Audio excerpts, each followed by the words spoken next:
This talk is called Containing Climate Change to Save Us, based on my newly published book, published on Amazon in January of this year.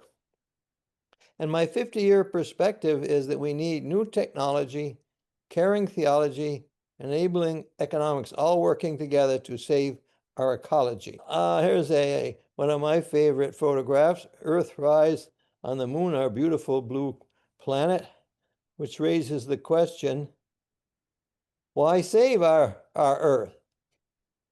Anybody have any quick answers? Life is good for us. I'm having fun. Well, my quickie answer is, it's the only one with chocolate. Oh, that's the one I was going to give. That is the best answer ever. That's the only one with chocolate. And it turns out I have a great-grandson who has inherited my love of chocolate. Here he is at age 2.5. He says, I like chocolate. That's what he says. He can say that now. So that was gratifying to know that my great-grandson also likes chocolate. Well, I'm trying to save the planet for him, for his benefit, because climate change is going to is affecting us, and it looks like it's going to be affecting the next generations more than it has us. So, a recent example that I thought of the weather disasters and climate extremes from global warming, I think, which affected all of us, was Hurricane Helene last September 27th, and then followed by Hurricane Milton. I think Hurricane Helene was the one that flooded our east room, so worse than Milton. But these climate changes, these extremes are increasing. This is a wildfire.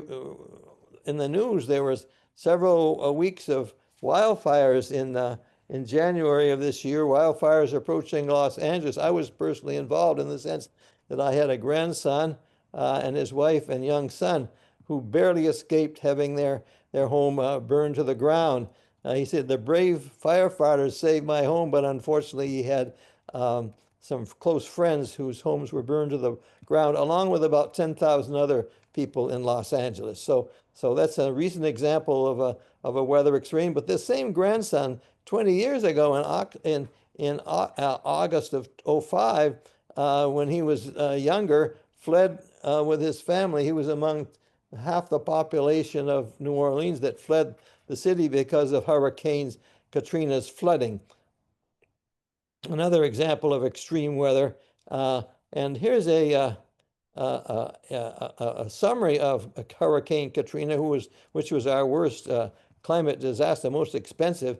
You can see it passed over southern Florida as a inconsequential tropical storm, and then as it got over the Gulf of Mexico, shown here,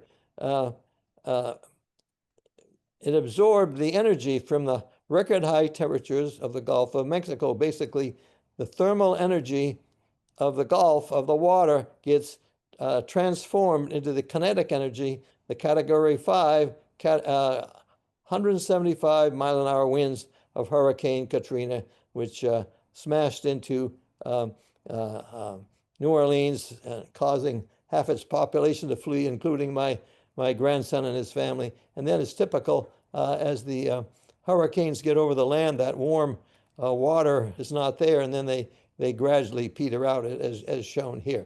Typical path of a hurricane, showing the impact of the warming water transferring its energy, its thermal energy, being transformed to the kinetic energy of the winds. Here's a picture that I sort of irrelevant to all this flooding here. This is back in 2005. Felt surreal, said Jeff and his wife in their garden on the Thames River in the UK. And there was a very this is one of the more dramatic pictures from Drowning World. This is the National Geographic in February of 2015.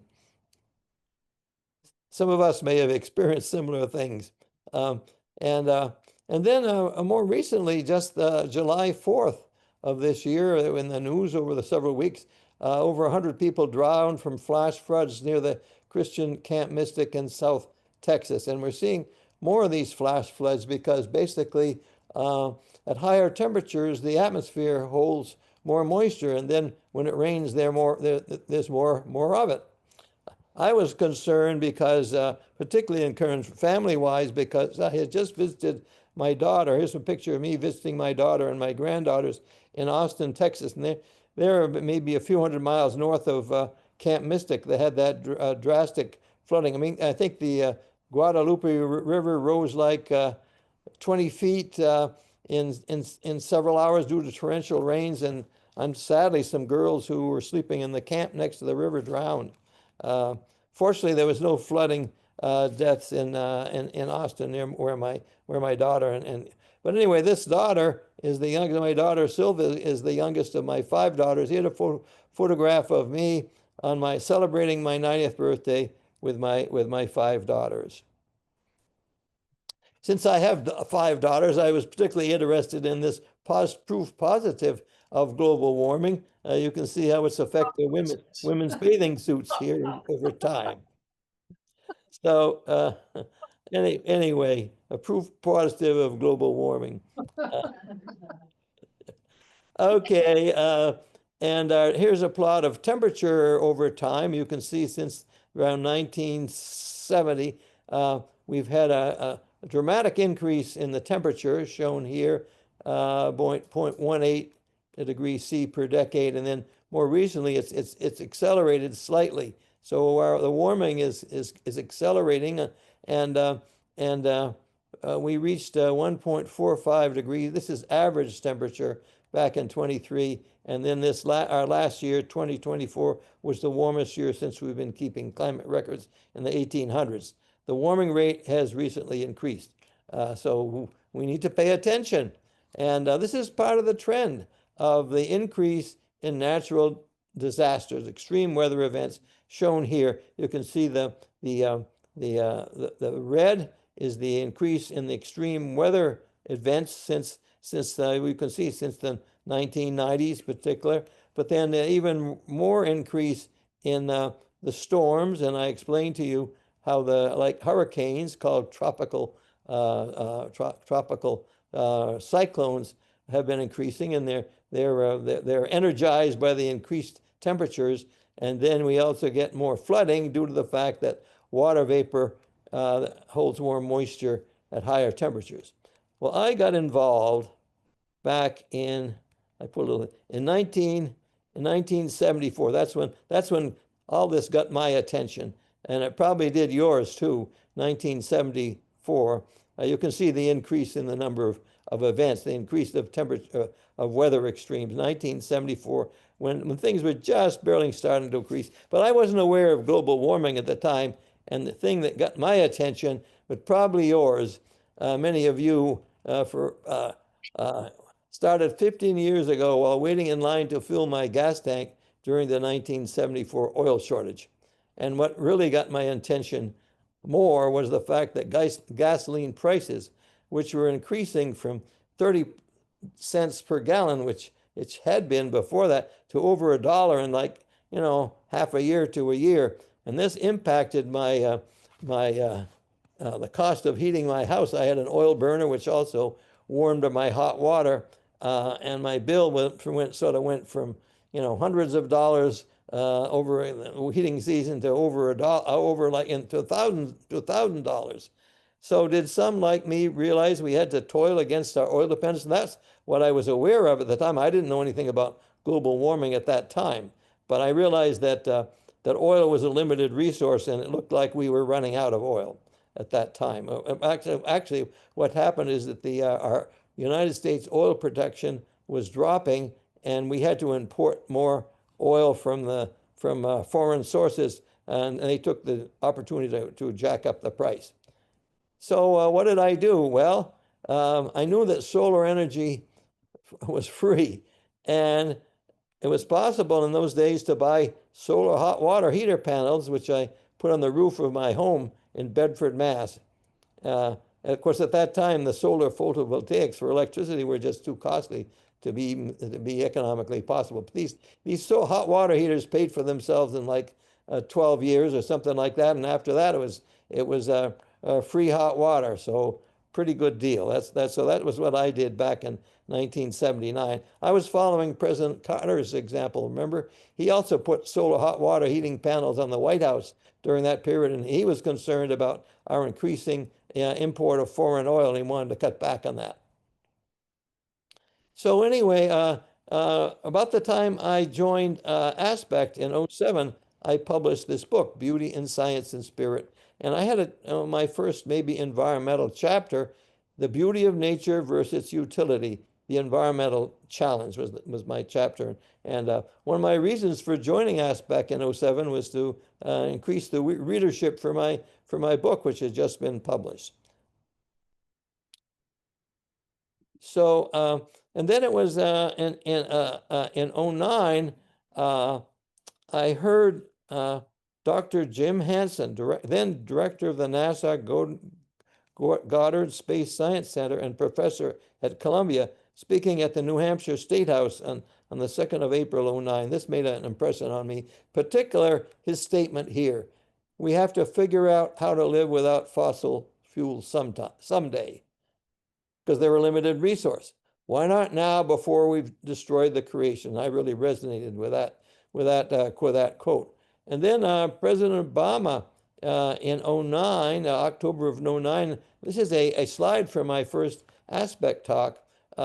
He was visiting MIT and being shown this floating offshore windmill, and you can see this renewable energy storage poster that he was looking at. He says, Obama said, energy supplies are growing scarcer, and the energy demands are growing larger, and rising energy use imperils the planet we will leave to future generations. He said, that's why the world is now engaged in a peaceful competition to determine the technology that will power the 21st century. The nation that wins this competition will be the nation that leads the global economy. And I'm convinced of that, and I want America to be that nation. Well, unfortunately, America is not the lead country in producing green energy technology. Well, back in 2013, then in 2013, I published this paper, Weather Extremes from Anthropogenic Global Warming. This was a special issue of Natural Science, and although sea levels are predicted to rise 2 meters by 2100, the more immediate effects of global warming are weather extremes. So I realized that, and this was my paper, and where were we at that time? Well, here's a plot of United States billion-dollar disaster events, and back in 2014, you can see where we were. We were up to about 16 billion-dollar events per year. Earlier, however, let me just go show you this. Oh yeah, here we are here from about 1980 to around 2000 or so. You see, we stayed with one exception. We were about 7 events per year. This peak here that was sort of the Hurricane Katrina, costing like $300 billion. That was the cost. But disturbingly, I've given you examples, but you can see the cumulated effect is that since about 2000, the number of extreme weather events, billion has gone up dramatically to 28 in 03, and last year it was around 27. And you can see the breakdown of these events. You can see the tropical cyclones. This is the number of events. The number of tropical cyclones isn't that great, but of course the dollar destructive value is very high. But it was sort of intriguing to notice that the most billion are in the green here, which are severe storms. And I followed up on that. They're mostly tornadoes in the south, generally in the south central, southeast. There are a lot of them, and that's why the numbers of severe storm is is pretty dramatic. So the number, and also, of course, a lot of the destruction from these tornadoes, as well as destroying everything in their path, they also often are accompanied by hail, which is the size of golf balls, which is very obviously very destructive. So that's sort of an overview, sobering overview. I've given you some specific examples, but you can see the trend is very disturbing, and that's why we need to do a lot. We need to do something about it. But in addition to the number of events, the cost of these events has been going up dramatically. You can see now that the temperature is up to average at 1.5 C.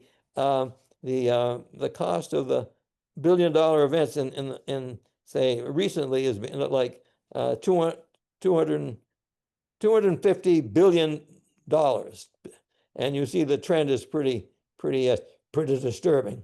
Hundreds of billions here, 100 billions there, and pretty soon we're talking real money like 1,000 billion, which is a trillion. So we need to take action, but unfortunately, right now we're not. Under the present administration, here's a headline from the evangelical climate scientist Catherine Hayhoe's newsletter. She's a professor in Texas. In 2009, she says, the U.S. government issued an endangerment finding that greenhouse gas emissions pose a threat to human health and welfare, which she says, which they do. This enabled the Environmental Protection Agency, the EPA, to regulate these emissions under the Clean Air Act. But recently, Trump has directed the EPA to rescind this key scientific finding. To justify the rollback, the Department of Energy put out a report written by a secretly convened group of climate dismissives full of false claims. And this all reminded me of the debates that I took part in. This is one particular one back in 2014, and we were debating are humans warming our climate? And I was saying yes. And Dr. Ted Kochanski had many questions. He was skeptical. We had called a climate discussion. This was on New TV, Newton TV in the greater Boston area. And John Horrigan was our moderator. So I spoke for about 20 minutes, I'll show you some of my PowerPoint slides. And he did the same for 20 minutes. Then we had a lively discussion. And a lot of the details of this are in my book containing climate change. But just to recap, which probably you're familiar, this is the scientific worldview that half the energy from our sun is absorbed and the other half goes into space. But that absorbed energy is converted into heat. And of course, we can't see the infrared heat, but we can feel it. And it causes the emission of long-wave infrared radiation, which gets absorbed by the greenhouse gases, the largest and most important being carbon dioxide. And these absorbed gases get re-emitted, some into space, but the ones that come back to the Earth gain more heat and long wave, and this process continues. So basically, this greenhouse gas layer blanket is getting thicker, just like, and now, like tonight in New Hampshire, we're expecting a frost, and we'll be putting on more blankets to keep warm. Well, our Earth is getting a heavier blanket of greenhouse gases, and that's why the climate is warming. So evidence for this, increasing gas that increases the Earth's temperature, but also reduces the temperature of the stratosphere. There's also evidence of that. That's more heat is tracked, and so less gets into the atmosphere. So some data that I presented at that debate. You can see over the last, from the year 1000, carbon dioxide levels were sort of below 290 to pick a number. But then at the beginning of the industrial era, when the railroads were coming in, we started burning a lot of coal to power our railroads and then steamboats. And you can see this dramatic increase in carbon dioxide of late. And right now, our carbon dioxide levels are off scale here. We're up around 420 parts per million, as shown here. And so it turns out carbon isotope ratios indicate that the CO2 increase since 1650 or so is from burning ancient 300 million year old fossil fuels. And next slide shows natural effects. Of course, some of the skeptics say, well, you know, we've always had natural ice ages and then warm periods, and which I'll show you the data in a minute. But it turns out that due to natural effects, the changes in the Earth's tilt and orbit, it triggered the ice age warming. But before 18,000 years ago, we were in an ice age during which northern ice sheet went down all the way to Virginia. But due to natural effects, carbon dioxide started coming out of the ocean, and as shown here, and then it was and that triggered the global warming in green. And at that point in time, about 12,000 years ago, the Earth had about 4 million people. And what is it today? Like 8 billion. But it's interesting to note that this period of constant temperature, pretty constant, has led to our human flourishing and a large increase in our population, which is now starting to occur. We no longer have this stable. The global temperature average went from 3.5 degrees C during the Ice Age to our present time. We're just referencing to the present time. And so an increase in average temperature of only 3.5 degrees led to the melting of the disappearing of the ice sheets, and the average temperature increased by 3.5 degrees. And same time as the ice melted, sea level rose like 100 meters or 328 feet. But as they say, contrary to the people say that, oh, that we've always had warming and cooling, the present rise in both carbon dioxide and temperature is 300 times this natural rising. And I think this is shown. Another example of that is here. This is the Ice Age. During this Ice Age period, this is when the warming started. And recently, you can see we're up. Right now, we're around 420 parts per million carbon dioxide, and you can see if it goes at the present rate, we're going to get to really dangerously high levels. But historically, you can see carbon dioxide was always below 290 parts per million, and there were periodic warm periods every 100,000 years. These are explained by changes in the ellipticity of the Earth orbit and the tilt, these periodic warming periods, and then the ice ages. So that basically was my argument in the debate. So at the present rate of 2.5 million parts per million per year, humans are increasing the carbon dioxide at a rate 300 times faster than the recovery from the ice age, which took from 18,000 to about 10,000 years ago. Very slow warming during this period. Well, just in my book, I talk about this debate in more detail in my response. This is my 2040 TV climate discussion debate. I had an earlier one also in 2011, similar arguments. So this is sort of the first part of my talk, the need for green technology. And the second part, I'll get into its 50-year evolution, but I maybe could take a few questions now if people have them.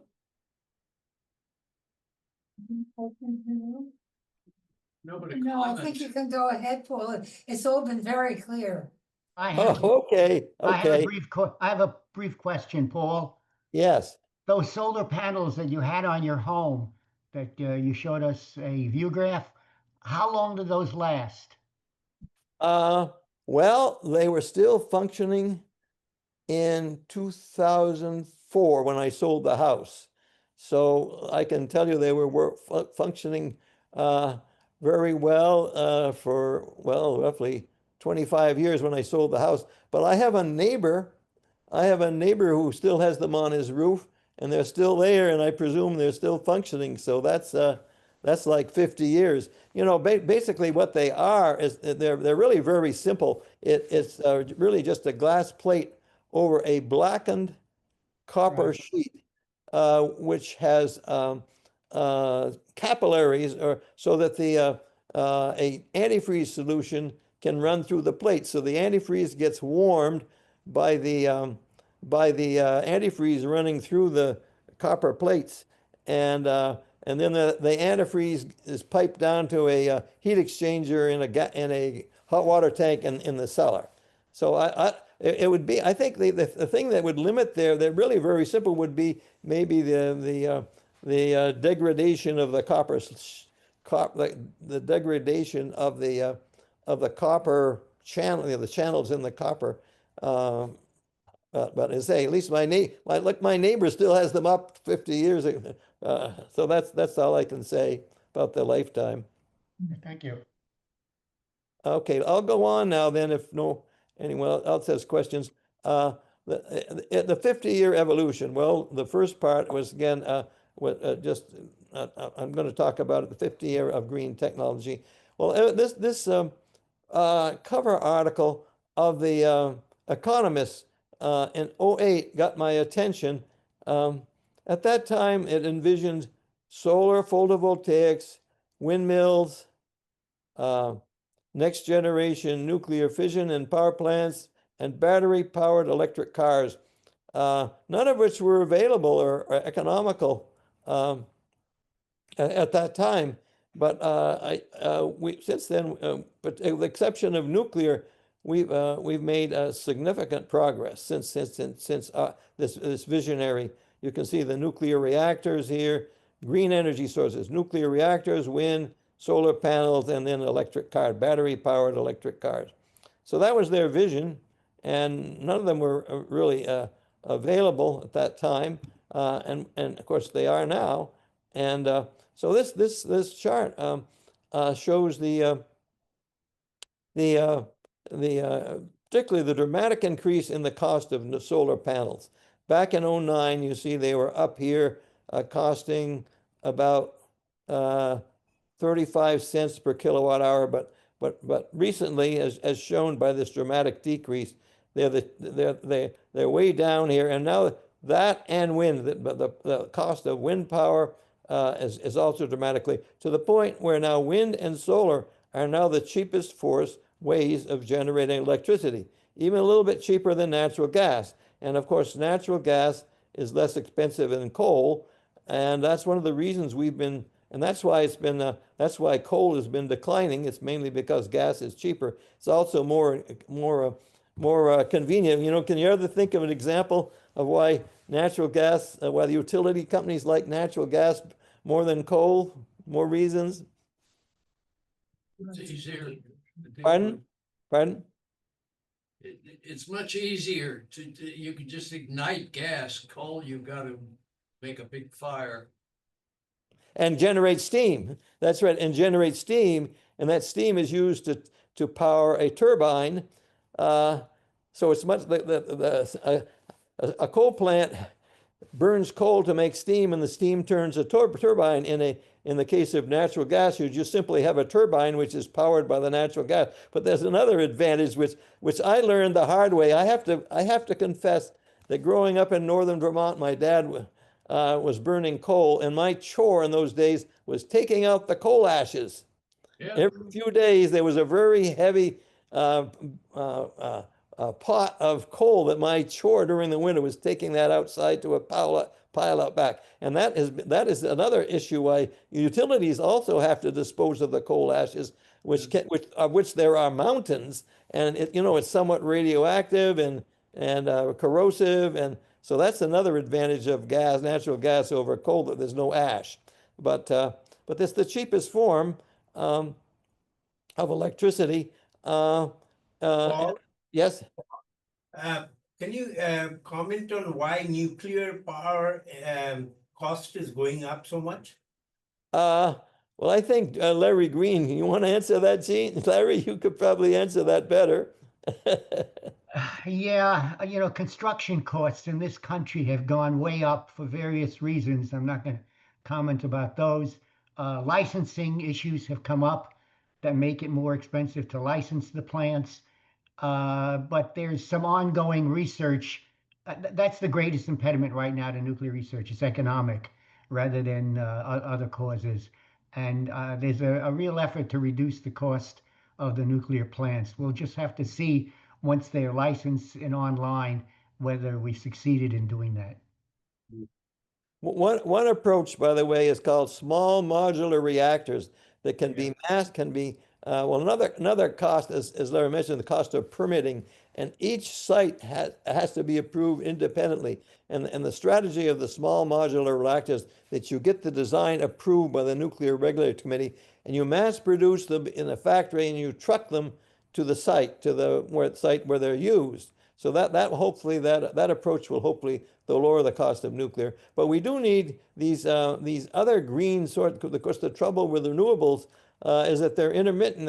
They aren't always there when you want them to generate electricity. And so we need nuclear, and we also need geothermal that I'll talk about, which is basically using the heat down 10 kilometers in the earth to boil to make steam to turn the turbines of a nuclear generator.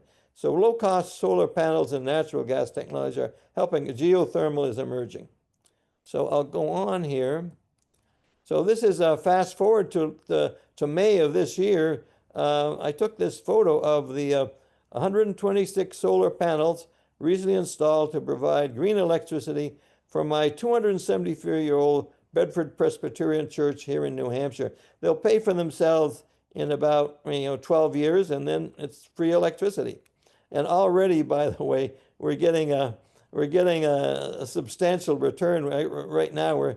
We've had a lot of sunny weather, and instead of I think our monthly bill for the church was like $1,800 a month, and now we're getting an equivalent credit. Well, actually, no, it's more like an $800 credit, because we're generating more than we use, because we are planning to put in heat pumps. We're planning to use the electricity from these solar panels to power heat pumps, which will replace our fossil fuel generating sources of heat. So that's an example of the to me, it's also an example of the combined of caring theology. Also, caring for God's creation was another motivation, but in addition to the economic, working together so that we raised funds. By the way, we raised the funds ahead of time to pay for these panels, so the money has already been raised and available. Which company now makes the most economical solar photovoltaic panels? China. China, yes. And here's the history of that. Back around 1995, United States, which is in blue here, we had like 45% of the market share, and Japan surpassed us in the year 2000 as we were not being competitive, or we were losing our market share. And then suddenly China, which came back from zero in 2000, has made a dramatic increase, and now they produce about 80%. I have a slide illustrating that. That also, and here's a graph from September's Wall Street Journal. U.S. is forfeiting the clean energy race to China. As President Trump doubles down on fossil fuels, the U.S. and China offer competing versions for this energy. And you can see here, China is this light blue, and U.S. is black, and you can see solar modules, solar cells, solar wafers, and polysilicon are all dominated. Apparently, solar wafers, almost exclusively China, are all dominated by China. You can see the U.S.'s contribution is only in black. And then we get to batteries, which are used in all electronics and particularly important for electric cars. Again, they dominate the battery technology, the cell, the cathode, the anode, and then wind turbines. Where U.S. has a little bit of role, but you can see quite disturbing. I must say the only plus that I can see in the administration is that they do favor nuclear and geothermal. They're still government subsidies available for nuclear development. So Trump is strong on nuclear and also geothermal. But the Inflation Reduction Act, which had federal incentives for solar, those are being phased out. But the incentives for nuclear and geothermal, which do need economic encouragement, are still being encouraged. So anyway, my over perspective, I talked about the new technology, caring theology, enabling economics, all cooperating to save our ecology, and this is in my book available on Amazon. I just want to illustrate the caring theology, and probably the most influential caring theology was expressed by Pope Francis in his Laudato Si, which means praise be and care for our common home, which was published 10 years ago. And by the way, Pope Leo just presided over a symposium at the Vatican celebrating this encyclical public, and he also is continuing Francis's legacy of being concerned for our common home, and basically this enjoined us to stop plundering our planet for profit, with the poor suffering the most, as he said. Hear the cry of the poor, hear the cry of our earth. We have a moral responsibility to bequeath an habitable planet to the next generation. So again, the moral argument, and so he's been quite influential. But here's a conference that I just attended this summer in July. Here's Reverend Dr. Jessica Mormon, PhD, and she's CEO of the Evangelical Environmental Network, speaking at the American Scientific Affiliation meeting in Denver, Colorado in July. I also gave a paper there. And so this caring theology, another example of caring theology.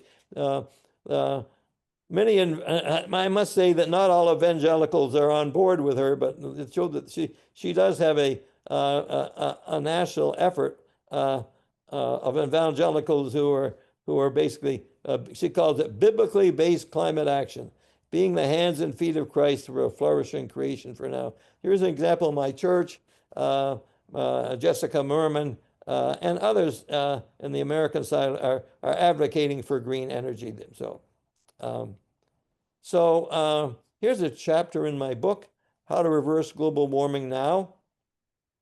Project Drawdown ranks 100 ways of reversing global warming. Onshore, and they're sort of ranked in terms of efficacy. Onshore wind turbines for electricity, utility scale photovoltaic panels for electricity, and they are ranked higher than the distributed residential photovoltaic panels for electricity, because you have the economy of scale with utility scale over the relatively few panels on a given residence. But here is very important, number 3, plant-rich diets to stop methane emissions from animals.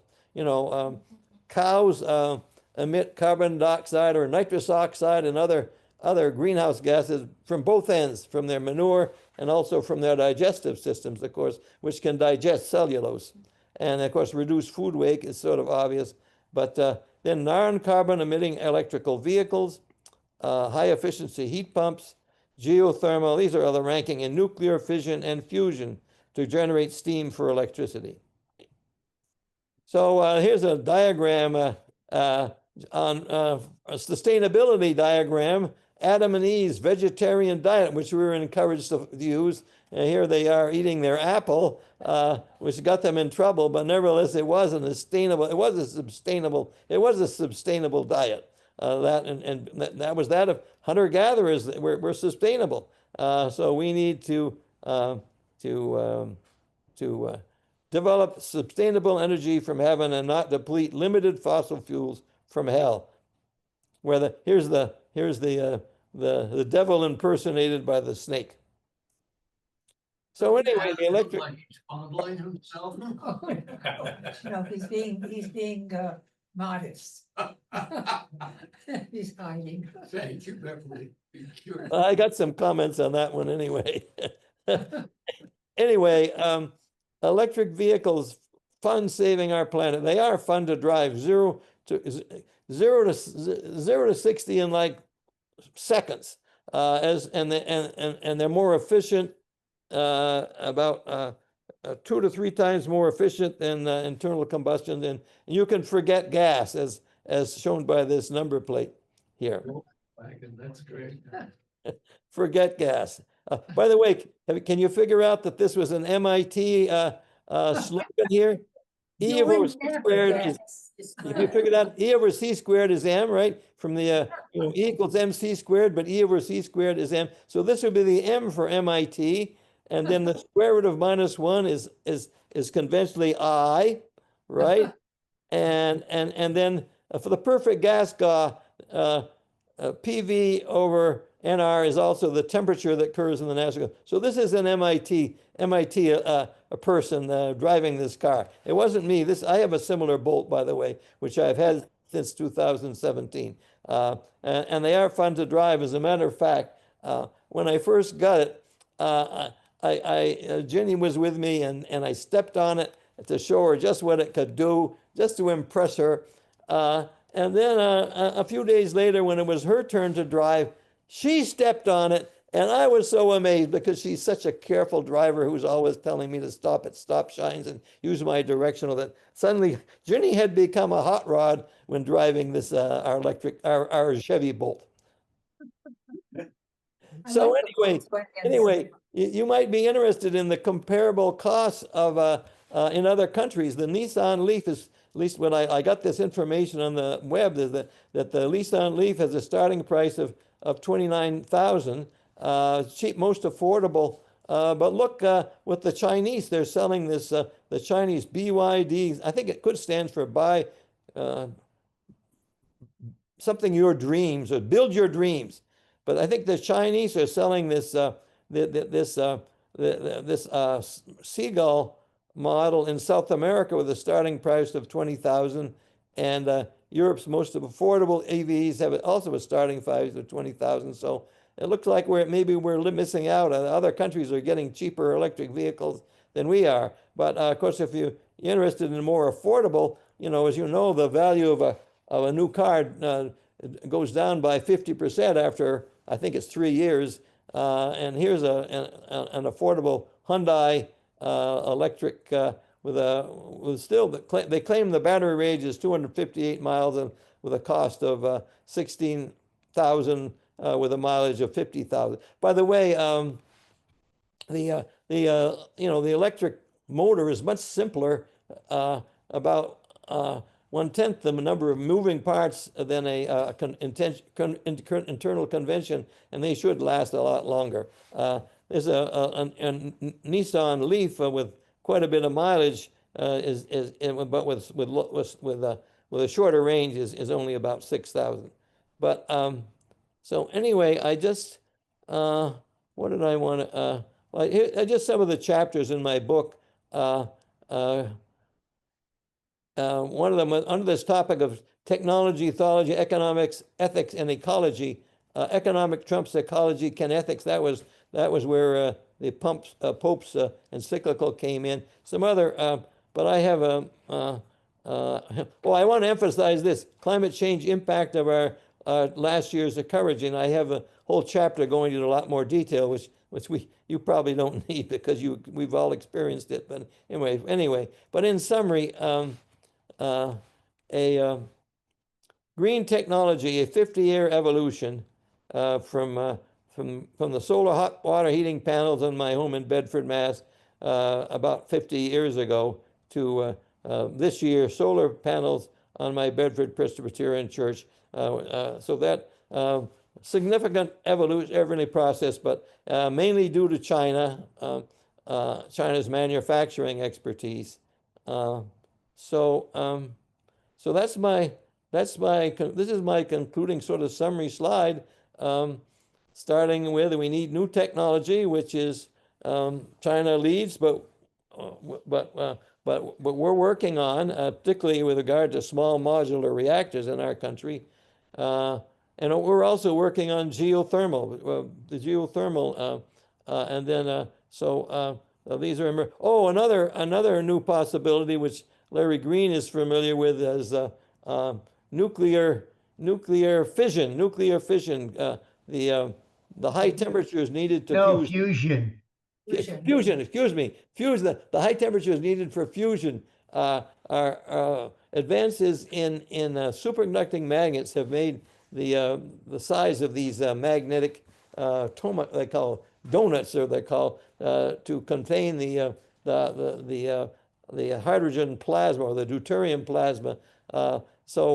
At least Commonwealth Fusion, which is an MIT spinoff, and for people like MIT alums like me and some of my other colleagues, we've been following Commonwealth Fusion, and they're talking about generating commercially viable fusion in 10 years. At least that's their projection right now. Larry may be pessimistic, but at least that's their projection, and they're planning for this sort of thing. So anyway, new technology, caring theology, enabling economics are needed to save our ecology. And there are many possible new technologies, but the tall pole, the constraining is always the economics. So I left time for questions here.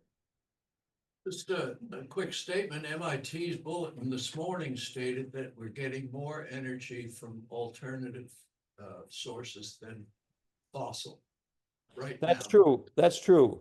And that's true internationally. That's true internationally. Well, it's mainly it make good sense because it's the cheapest source of electricity. And so that's true worldwide as well in the United States. So the new we're not going to be able to get all of our energy from wind and solar unless well, of course, wind and solar also need storage. Another option to continually available energy sources like nuclear and geothermal. Actually, I think Tesla is selling a lot of their battery packs to all over the world for so that when there's an excess amount of solar and wind, you just store it in these batteries. But batteries are only good for maybe hours, as opposed to the other way of storing, the more economical way of storing energy is to use it to use gravity. In other words, you pump water to higher elevation where there's a reservoir, and then when you need electricity, you just run that water downhill through a turbine. It requires a bigger capital cost up front, and the availability of gravity, but you need to have a gravitational gradient for that to work, for that be possible. But if you don't have water, you can also I've also heard that you can people are using skyscrapers to rise to lift a weight when there's excess electricity. You use that to lift a weight to the top of the skyscraper, and then when you need electricity, the falling weight generates electricity. So that these are other options for storage, which can complement. But I'm ending it maybe on too optimistic a note. But if you remember at the beginning of my talk that if you notice the slope of that curve, the number of billion-dollar weather disasters and the cost of weather disasters has been increasing linearly and maybe even exponentially. And so to me, as the Wall Street Journal tends to be covering lead and said that we have ceded the green energy technology, effectively ceded it to China. We've essentially abandoned it to China. So that's another concern, which hopefully maybe in the next election we can turn that around. Well, do you know if there's any caring theology, not really theology, but you know, moral incentives that are promoted in China?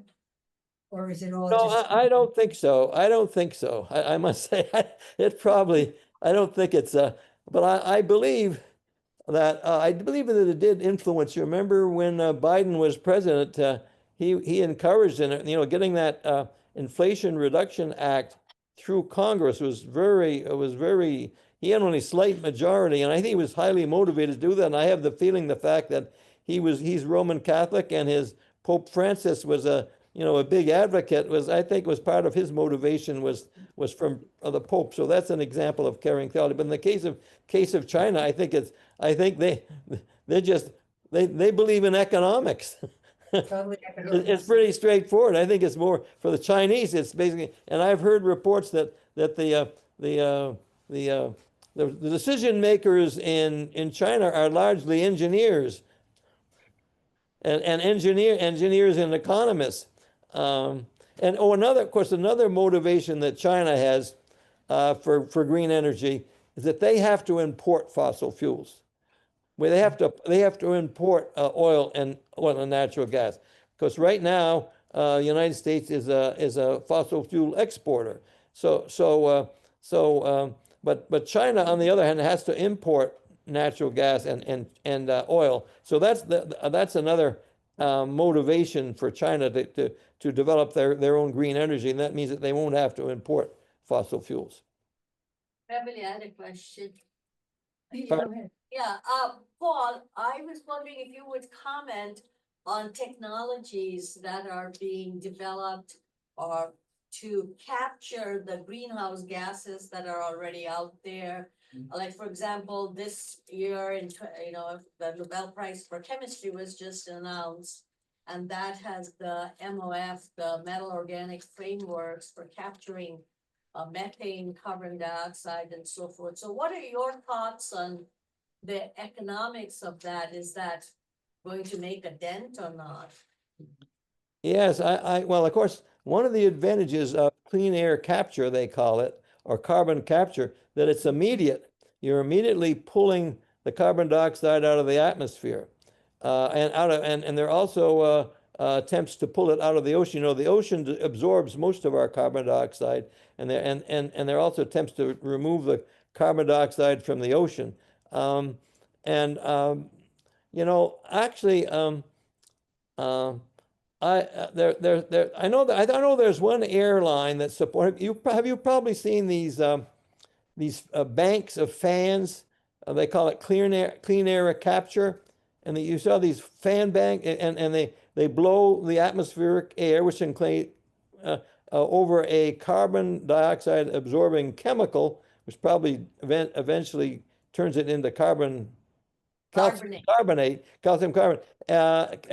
But the problem, the one little problem, that it takes electricity to power those fans. Number two, and if those electricity from those fans are powered by burning fossil fuels, you'd be lucky to break even. In other words, you may be taking carbon dioxide out of the atmosphere in your fan bank, but if you're using unless you're using green energy green electricity to power those and the most obvious way to remove carbon, to capture carbon, is not from the atmosphere, where it's only 0.04%. The place to capture the carbon is at the smokestack of, say, a power plant, where it's very, very concentrated, and people have done that. But it costs more, and no one wants to pay for the higher cost, because we basically need a carbon. We need to put a price on carbon for carbon capture to be economical right now. Yeah, the interesting thing is that there's a company the name escapes me, a Canadian company that was quite big on carbon capture. And then recently, it was bought out by one of the petroleum companies. And whether they're really going to promote it or squelch it so that it doesn't get It's an forward. excuse to drill Yeah. more. Right, so that is quite There's interesting. a Yeah, forest that's much more- discouraging. That is discouraging. That's true. Yeah. Larry, you have a comment? Yeah, one more about thing. the carbon capture and sequestration that goes with it. And I've said this before, I think it's a boondoggle to me permit too. the fossil companies to keep operating with the Yeah. promise that somehow we'll be able to remove the CO2 from the atmosphere. And there've been several pilot projects that have been operating in various countries to demonstrate that. And the amount of carbon dioxide they can remove is insignificant compared to even the rate at which it's being produced. A large fossil fuel plant produces 30,000 tons of CO2 per day. Mm. And you know, the methods we have for removing it from the atmosphere just can't hack it. There's no way it can do it, and most of them have been abandoned. Thank you, Larry. Sam has had a question. This is a very apt presentation for those of you that are hesitant about the long times it takes to charge an electric vehicle. The dream is a 5-minute full charge to an electric vehicle. That is the same time that you take for a filling a gas pump. And so in 2 weeks' time, 23rd, I'm going to give a talk on what the challenges are, why to make a battery that would recharge completely in 5 minutes. Oh, good. People are working on it, but there are still big problems with challenges that have not been met. So Yeah, in 2 weeks' time, we'll talk about a 5-minute charging battery for electric vehicle.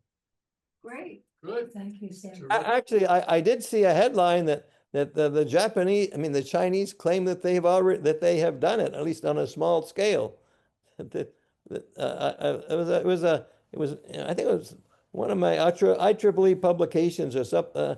I saw a little headline that Chinese have developed it's not commercialized yet, but at least in terms of demonstrating it, they claim that they have developed a battery you can charge in 5 minutes.